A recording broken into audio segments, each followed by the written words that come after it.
You're welcome to the Gavel. I'm Linda Kibi. It's that time of the year when heads of government ministries, departments and agencies troop to the National Assembly to defend their budget proposals before standing committees. With the deadline of December 2022, heads of government agencies need to conclude this process on time to facilitate the timely passage of a national budget. Now let's take a look at some of the budget defense sessions in the National Assembly during the week. The annual ritual where heads of government ministries, departments and agencies report to Parliament to defend their budgets for the incoming year is one of the busiest times in the National Assembly. It's the turn for the administrators of the country's security architecture to present their budget estimates to various standing committees in the Senate and House of Representatives. The Chief of Army Staff is before the Senate Committee on Army. It discloses recent developments in the Army and draws the attention of the committee to its funding challenges. I must state, without missing word, that the expansion of the Nigerian Army has continued to impact significantly on the human resources and lean finances available to the Nigerian Army. This therefore calls for a review of the current envelope budgeting system. So the envelope system leads to inadequate funding of the Nigerian Army for the performance of its constitutional mandate. I hope this distinguished committee would passionately look into this with a view to correcting it. On funding, I would like to appeal to the distinguished committee to facilitate the passage of Armed Forces of Nigeria Trust Fund Bill before the end of this assembly. The Nigerian Army will benefit from the passage of this bill through improved funding.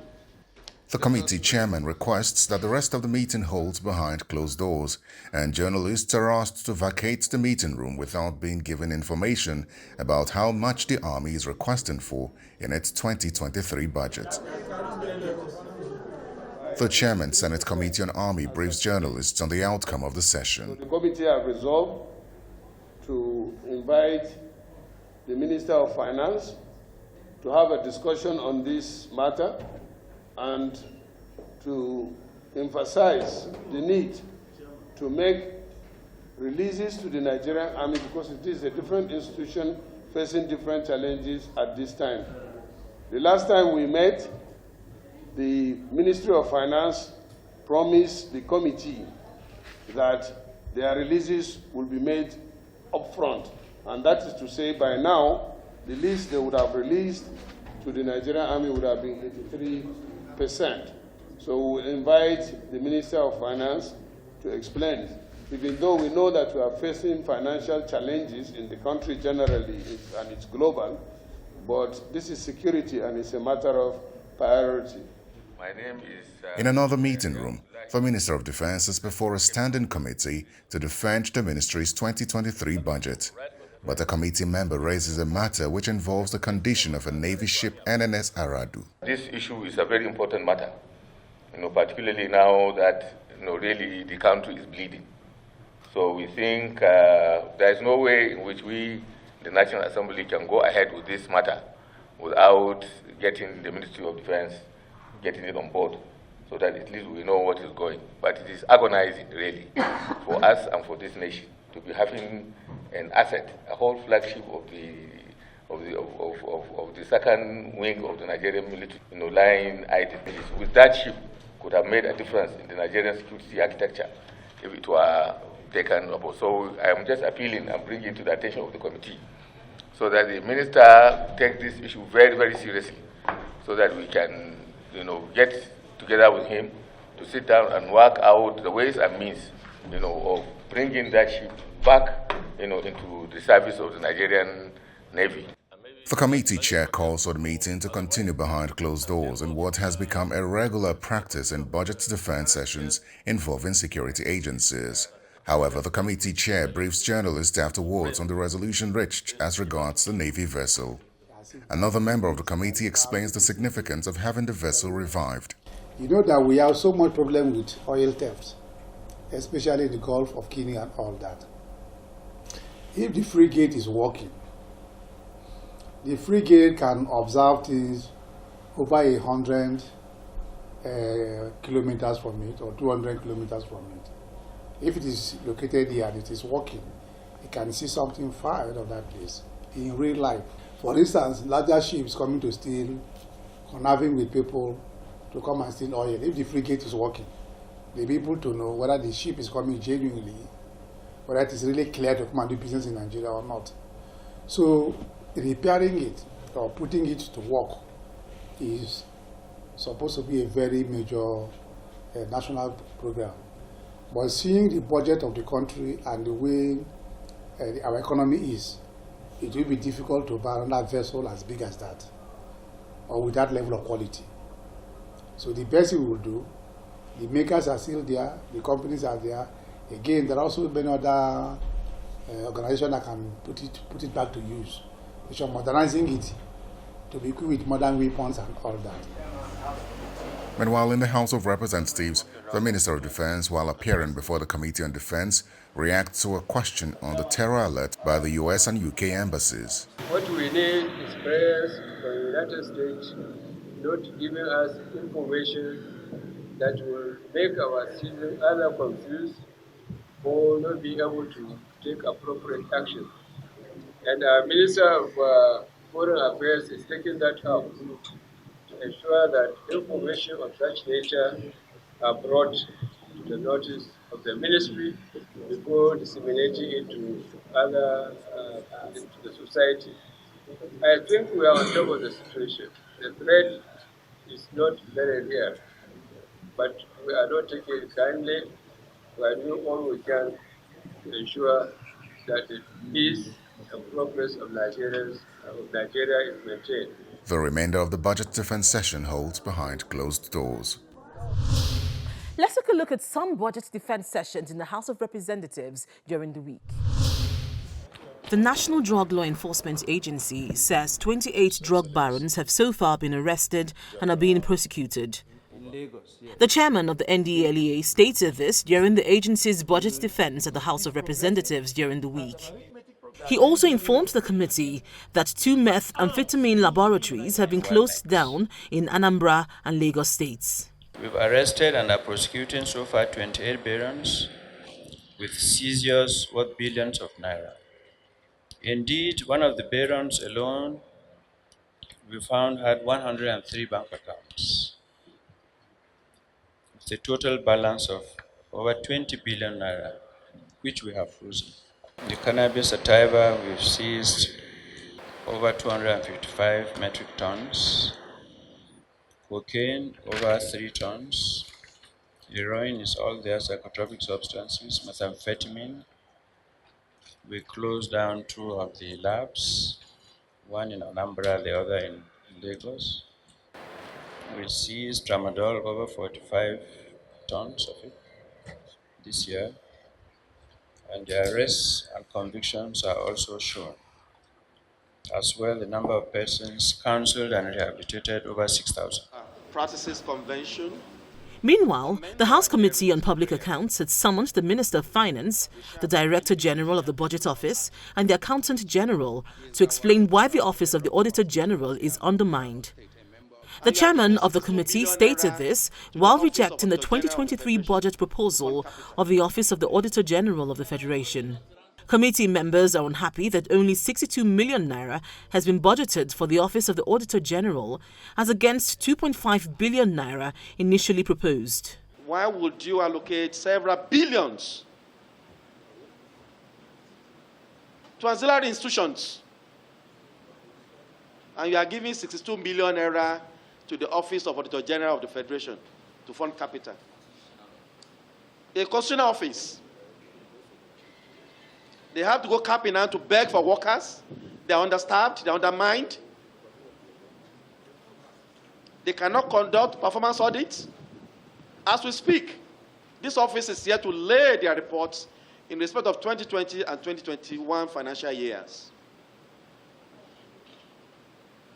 And we are saying that we are determined to wage war against corruption. We cannot see how you intend to achieve your objectives based on which budget is formulated. Speaking to law, facts and issues, Procurement Act of 2027, Section 2021-18, taken together, is the bedrock of budget formulation. The committee demanded answers and summoned those involved in the budgeting process. We reject this budget. This budget cannot work. The Auditor General of the Federation, the Minister of Finance, the two of them are hereby summoned to appear before this committee to come and tell Nigerians. The Minister for Finance, the DG Budget, the Accountant General of the Federation, the three of them should cause appearance before this committee to come and tell Nigerians why they are undermining the office of the Auditor General of the Federation, why the office has not been staffed, why they have not been given the tools required to work to wage corruption in the land. They have to tell Nigerians why the EFCC office and SCPC are being funded more than the office of the General of the Federation. Meanwhile, in another meeting room in the House of Representatives, the Foreign Affairs Committee declined to consider the budget of the Ministry of Foreign Affairs for violating the Appropriation Act.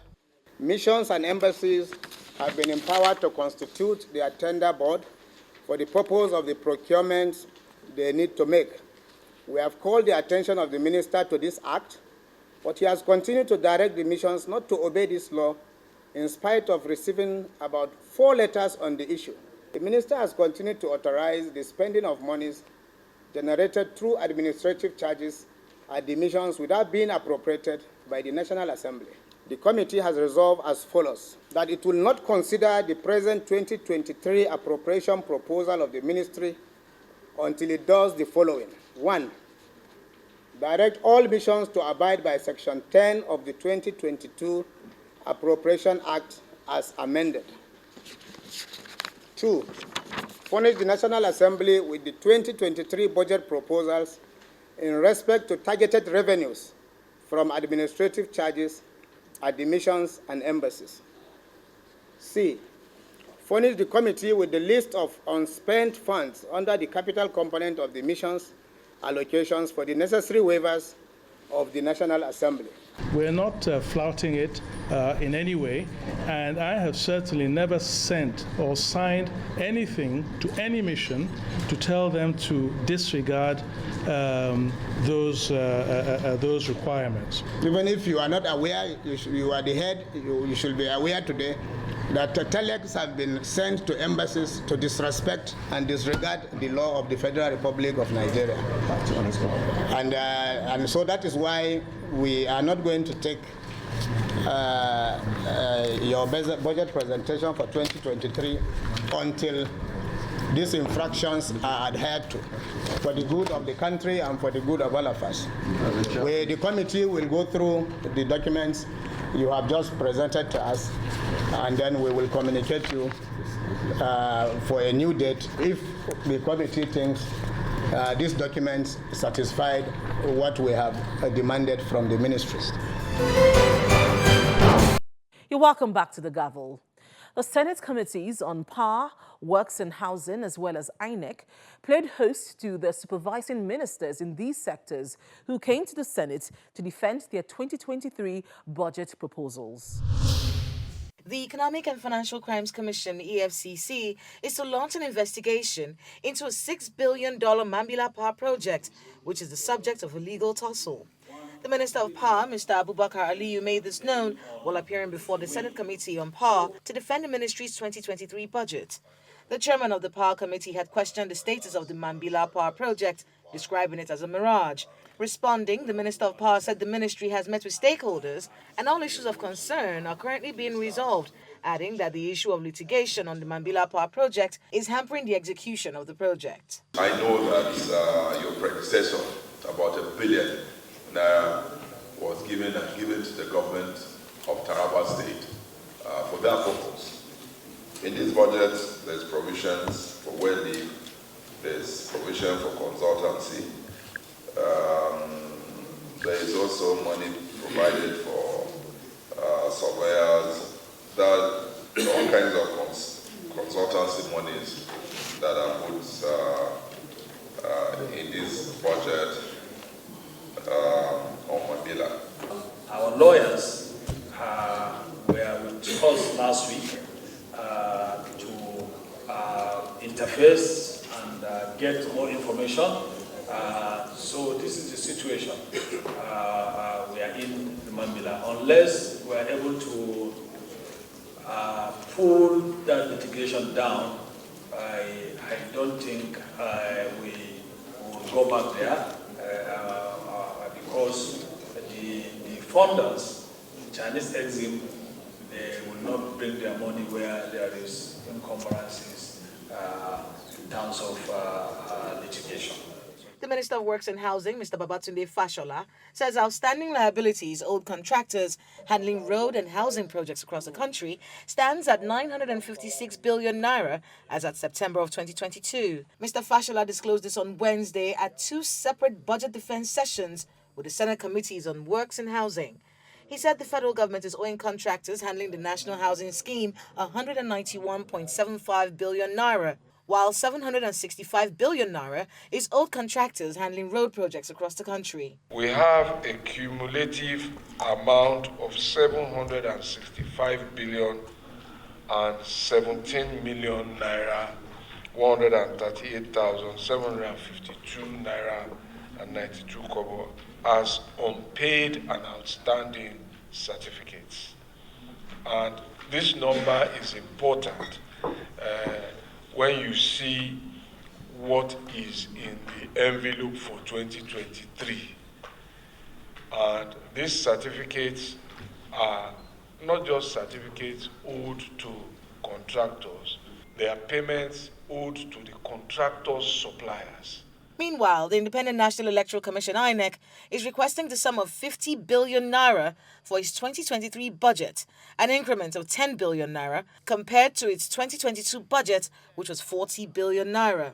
This is contained in the document submitted by INEC's chairman, Professor Mahmood Yakubu, during the Commission's budget defense session in the Senate. The National Assembly had already approved 305 billion naira for the conduct of the 2023 general elections. In the budget document, the sum of 2.6 billion naira is earmarked for off-season elections in Kogi, Imo, and Bayelsa states, expected to hold on November the 11th, 2023. During the session, the chairman of the Senate Committee on INEC, Senator Kabiru Gaya, says the committee will ensure it properly oversights the electoral body to ensure it is prepared for the upcoming elections. It's pertinent to note that the passage of the Electoral Act 2022 emphasizes the release of electoral funds months before the general election. This is the justification of the approval of the electoral budget in the 2022 budget. The committee will soon conduct an oversight to ascertain what the Commission has put in place so far in preparation for general election, especially as it relates to technology, and you will agree with me that this is an area where Nigerians have shown a lot of interest. The State House is proposing a budget of 21.1 billion naira for the 2023 fiscal year, out of which 7.2 billion naira is earmarked for the maintenance of facilities in the presidential villa. The permanent secretary in the State House, Mr. Tijani Umar, submitted these details in a budget document, which he presented before the Senate Committee on Federal Character and Intergovernmental Affairs at the National Assembly. Speaking with journalists after the budget defense session, Mr. Umar says the State House is also proposing 1.96 billion naira to purchase vehicles and 455 billion naira for the medical center. When we say vehicles, the type of vehicles we use are categorized. We have utility vehicles, we have operational vehicles, and so on. Some of them are ordinary vehicles. Some of them, for obvious reasons, are vehicles that are treated, and they're extremely expensive. And because of the number of vehicles and the number of trips that we undertake, we need to continue to replace them. More so because there's going to be an incoming administration by May 2023. And we expect that they would start, using vehicles that will be, roadworthy.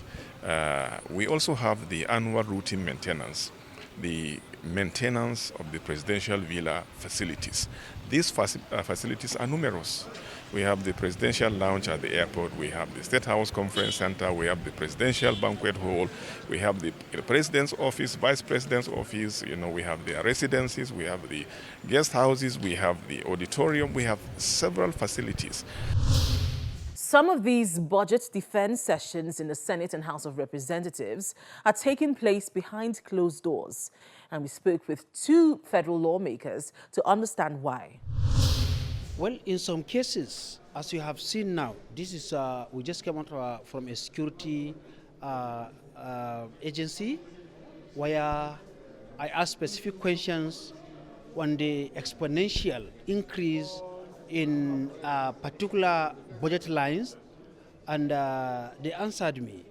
By and large, we agreed to reconvene or resume plenary on the 15th of November. In the time past, even after scrutinizing some of this budget, we observed that there has been some repetitions or some vague budget lines submitted by MDAs. This time around, if you observe today, they will hand a budget proposal to you, and you cannot go through this budget in just 5-10 minutes and begin to make observations. You'll be going through a sea of numbers. We have decided not to rush it. Have copies of this budget, go back home, study it. In some cases, we even brought in consultants to look at this budget, so that when we resume on the 15th, we will now go back at the committee and begin to sit and look at it. We refuse to be rushed by of course, by the occasion, where they come and they hand over a voluminous document and they expect you to just go through it and make decisions there. That is why we got wiser and wiser and say, okay, go and we'll call you back. Except that the security-related agencies. The reason is very simple. We are aware that the budget, the figures, or the amount they are giving to them on the ceiling is quite inadequate. It's quite inadequate. Last year it was inadequate. Because of the inadequacies, they gave them a supplementary budget. The one they are giving them this year is even quite less than what they were giving last year. So what are you scrutinizing? When the man needs 200 billion, you are giving him maybe 25 billion. And then you are scrutinizing 25 billion on what? So that is, we are confused, but we are doing something. What we do is this. The budget, the committee will withdraw and look at the budget critically. And then if we have any area that need additional input, we invite the head of the agencies. Seeing there are security issues, we don't want to talk on camera, knowing that as government, we are not meeting up the obligation of the requirement of the security agencies. Then we are now exposing it in front of the camera. That is one of the major reasons why we say, okay, they just give a brief of what they have done, a brief of the budget of this year, and drop it. The committee will withdraw, take a day, look at them, and if there are any areas we see that things were not properly done, we will invite the head of that military or security agency and for further questions, and then take our decision. This is where we call it a day on this week's edition of The Gavel. If you have any views on any of the issues discussed, please email us on thegavel@channelstv.com. Thank you for staying with us, and see you again next week.